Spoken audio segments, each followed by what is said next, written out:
こんにちは、スキコです。スキコチャンネルからようこそ。ဒီနေ့ကတော့စမတ်တိုမန်အန်တူခန်းကြီးလေးရဲ့ day 11ပဲဖြစ်ပါတယ်။ day 11ပထမဆုံးခန်းကြီးလေးကတော့ဒီခန်းကြီးလေးပဲဖြစ်ပါတယ်။ဒီခန်းကြီးလေးရဲ့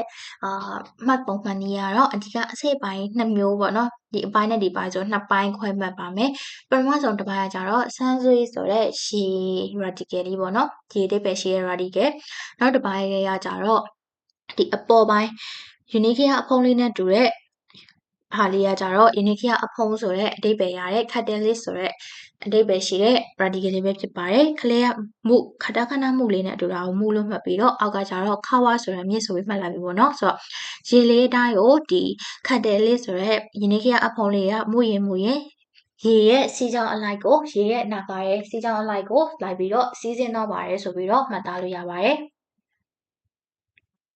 Okay ဆိုတော့သူ့ရဲ့အွန်းရောင်မီတန်ကတော့လူပဲဖြစ်ပြီးတော့ခွန်းရောင်မီတန်ကတော့နာဂဆုဒါမှမဟုတ်နာဂတဲ့လူဆိုတဲ့အဓိပ္ပာယ်ရှိပါတယ်။ Okay ဆိုတော့သူ့ရဲ့အီမီပေါ့နော်အဓိပ္ပာယ်လေးဒီနာဂတဲ့လူဆိုတဲ့နာဂတဲ့ဆိုတဲ့ဟာဘယ်နေရာမှာသုံးလဲဆိုရင်ကြီးကန့်တို့နာဂတဲ့ဆိုရင်အချိန်စီးကြောင်းမီးစင်းတို့နာဂတဲ့ဆိုရင်ရေစီးကြောင်းနောက်ရေတို့အချိန်တို့ဒီ liquid ဒါမှမဟုတ် gas အဲ့လိုမျိုးအနေနဲ့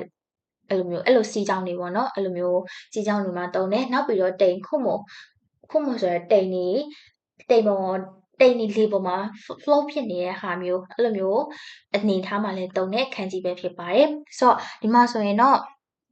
trend ဆိုတဲ့အနေနဲ့လည်းသုံးလို့ရတယ်ပေါ့နော်eco ဆိုတဲ့ခန်းကြီးနဲ့ဒီနာဂရဲဆိုတဲ့ခန်းကြီးနှစ်ခုပေါင်းလိုက်မယ်ဆိုရင် liuco ဆိုတဲ့ခန်းကြီးလေးဖြစ်သွားတယ်ပေါ့နော် liuco ဆိုတာကျတော့ fashion တော့ဒီမှာရေးထားတာပဲ fashion trend ဆိုပြီးမှတ်သားလို့ရပါတယ် fashion စီးကြောင်း like trend တွေဘာဖြစ်နေလဲဘာညာအဲ့လိုမျိုးဆိုရင် liuco ဆိုပြီးတော့ပြောလို့ရပါတယ်နာဂရဲဘိုရှိဆိုရင်ကျဲကျွေးခြင်းဆိုတဲ့အဓိပ္ပာယ်ပဲရှိပါတယ်ဘိုရှိဆိုတာကျတော့ဟိုရှိဆိုတဲ့ခန်းကြီးလေးပေါ့နော်Okay နောက်တစ်ခုကကြတော့နာဂဆုဒါမှမဟုတ်နာဂရဲတူပဲဖြစ်ပါတယ်နာဂဆုနဲ့နာဂရဲတူကဘာကွာလဲဆိုတော့ဂျီတိုရှိနဲ့တာတိုရှိပဲပေါ်တယ်ပေါ့နော်နာဂဆုကကြတော့တာတိုရှိဖြစ်ပြီးတော့နာဂရဲတူကကြတော့ဂျီတိုရှိပဲဖြစ်ပါတယ်နာဂရဲတူဆိုတာကြတော့စီးစင်းတယ်ဆိုပြီးတော့ရေစီးစင်းတယ်ရေမျောတယ်ဆိုတော့တူရေမျောနေတယ်တရားလောက်တဲ့တန်ဖို့မပါဘူးကွာနာဂရဲတူဆိုတာကြကံဖို့မပါဘူးနာဂဆုဆိုတာကြတော့မျောချတယ်စီးစင်းစီရဲဆိုတဲ့အနေနဲ့သုံးလို့ရပါတယ်ဆိုတော့နာဂရဲတူနာဂဆုဆိုရဲတာလို့ရှိကြည့်လို့ရှိတော့အသေးစိတ်တော့မပြောတော့ဘူးเนาะ Okay နောက်တစ်ခန်းကြီးတစ်လုံးကတော့ရထားပါတော့ဒီမှာဆိုအရှိကဆန်းဆွေးဆိုရဲရေလေး30ရဲ့နောက်ကကျတော့အာဝီဆိုတဲ့အပြာရောင်အနေနဲ့တုံတဲ့ခန်းကြီးလေးပေါ့နော်ရေလေးတွေကပုံမှန်အားဖြင့်အပြာရောင်မြင်ရင်သူ့ကိုတန့်ရှင်းတယ်ဆိုပြီးတော့လူတွေက general အဖြစ်သိရကွာဆိုတော့ရေရဲ့တန့်ရှင်းအပြာရောင်လေးတွေတွေ့မှဆိုရင်တန့်ရှင်းတယ်ဆိုတဲ့ခန်းကြီးဆိုပြီးတော့မှတ်သားလို့ရပါတယ်သူ့ရဲ့အွန်ရမီကဆဲကြီးဖြစ်ပြီးတော့ခွန်ရမီကတော့ kioi ဆိုတဲ့အဓိပ္ပာယ်ရှိပါတယ်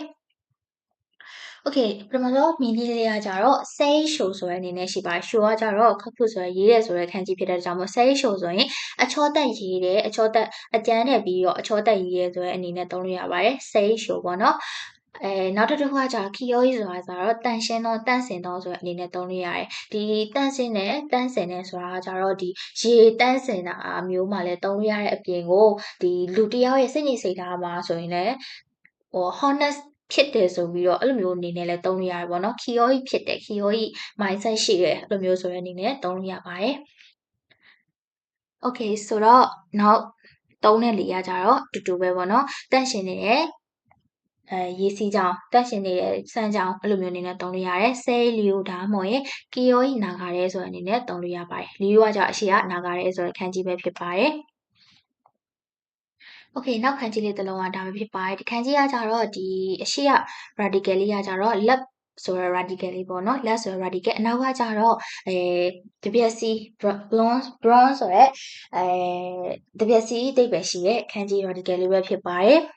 ဆိုတော့ဒါလေးကိုဘယ်လိုမှတ်မလဲဆိုရင်3ချိန်တောင်မှဒီဟာ dead ဆိုတဲ့ဟာကိုပြောင်းပြန်လှန်တာဖြစ်တဲ့ကြောင့်မလို့3ချိန်တောင်မှအပြင်ထွက်ပြီးတော့တပြက်စီနဲ့တပြက်စီကင်ထားတယ်တပြက်စီဆိုတဲ့အဓိပ္ပာယ်ရှိပါတယ်3ချိန်အပြင်ထွက်ပြီးတော့တပြက်စီလဲမယ်အဲ့ဒါမှအရှိမလက်လေးနဲ့ပေါင်းလိုက်မယ်ဆိုရင်လက်လေးကတပြက်စီကင်ထားပြီးဆိုတာနဲ့တပြက်စီလဲပြီးတန်ရှင်းပြလုပ်မယ်ဆိုတဲ့အနေနဲ့မှတ်လို့ရပါတယ် Okay ဒါကကျတော့တက်ထိပ်ပေးတာပေါ့နော် radical တူတဲ့ခန်းကြီးများ Okay ဆိုတော့ကာတာကနာလီပုံစံလေးနဲ့တူတဲ့ဟာကိုအရှိမတက်လိုက်မယ်ဆိုရင်ခါရဲတို့ဆိုရပြန်နေဖြစ်ပြီးတော့ onna ဆိုတဲ့ခန်းကြီးနဲ့ကပ်မယ်ဆိုရင် full ဆိုတဲ့အကျဉ်လင်မယားဆိုတဲ့ခန်းကြီးတွဲလုံးလေးရနေပါတယ် full ဆိုတဲ့ခန်းကြီးလေးပဲဖြစ်ပါတယ်ဒါကကြတော့ lady ဆိုတဲ့အဓိပ္ပာယ်ရတယ်ပေါ့နော်ဆိုတော့ဒီဟာလက်နဲ့ဆိုရင် haku ဆိုတဲ့တပြက်စီလှည့်မယ်လီနဲ့ဆိုရင်ခါရဲဆိုတဲ့အိမ်ပြန်မယ် onna နဲ့ဆိုရင် full အကျဉ်လင်မယားဖြစ်မယ်ဆိုတဲ့အနေနဲ့မှတ်သားလို့ရပါတယ်Okay ဆိုတော့အုံးရမီတန်ကတော့ဆိုးဖြစ်ပြီးတော့ခွန်ရမီတန်ကတော့ဟာခုပဲဖြစ်ပါတယ်